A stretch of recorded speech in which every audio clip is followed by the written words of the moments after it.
I love me some old people, and we just do not treat them right in this country. We see old people here and we think, can't drive, crazy, need to be locked up in the home. And some of them do need to be locked up in the home because they are crazy. But some of them just sound crazy because technology has passed them by, and they like to ask for shit that doesn't exist anymore. Like my grandfather one day goes, you know what? I'm going to write a book of my life. Let's go buy a typewriter. I said, where are you going to find one of those, you old coot? Have you ever heard of Microsoft Word? And my grandmother goes, I've got this Elvis 8-track here. Let's go buy me an 8-track player so I can listen to Love Me Tender for 9 hours. They don't make those anymore, Grandma. We have MP3 players now. 8-tracks are obsolete like you. But sometimes you run into an old person and they say, I can't figure out this math problem, so I need to go buy an abacus. They need to be locked up in the home because they're asking for 4,000-year-old technology. But it's going to happen to all of us. Some of us are going to get old.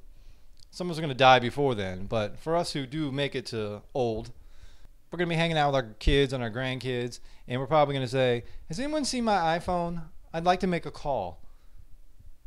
And our grandkids are going to go, we don't do that anymore. We take these pills and we all communicate telepathically. Mom, Granddad's asking for his iPhone again. Call the home. But I love old people because they just say the most profound shit you'll ever hear. They have the coolest sayings out of everybody.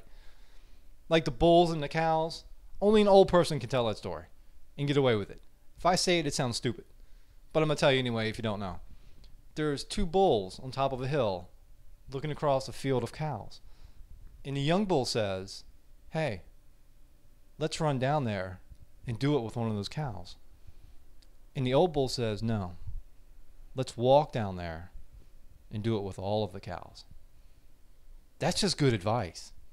You can't buy that kind of advice. Old people are smart. And then I ran into this dude when I was waiting tables, and he said he was going to Hawaii. I go, oh, vacation? He said, no, I ran into this guy who takes 10 couples that he doesn't know every year to Hawaii for a week. I said, that sounds like wife swapping to me. That's a key party. That's some stuff you only hear about in hedonism in Jamaica. He goes, no, it's on the up and up. Everything's cool. But before he left, I said, you know what? I'd like to meet the guy that's rich enough to take 10 couples a year to Hawaii. He said, no, you don't. I said, no, really, I do. He said, no, you don't. Because he's old, he's smart. He said, you want to be the guy that's rich enough to take 10 couples to Hawaii every year. I said, dude, that's beautiful. That's just wonderful. But since I'm never going to be that guy, can you introduce me to him?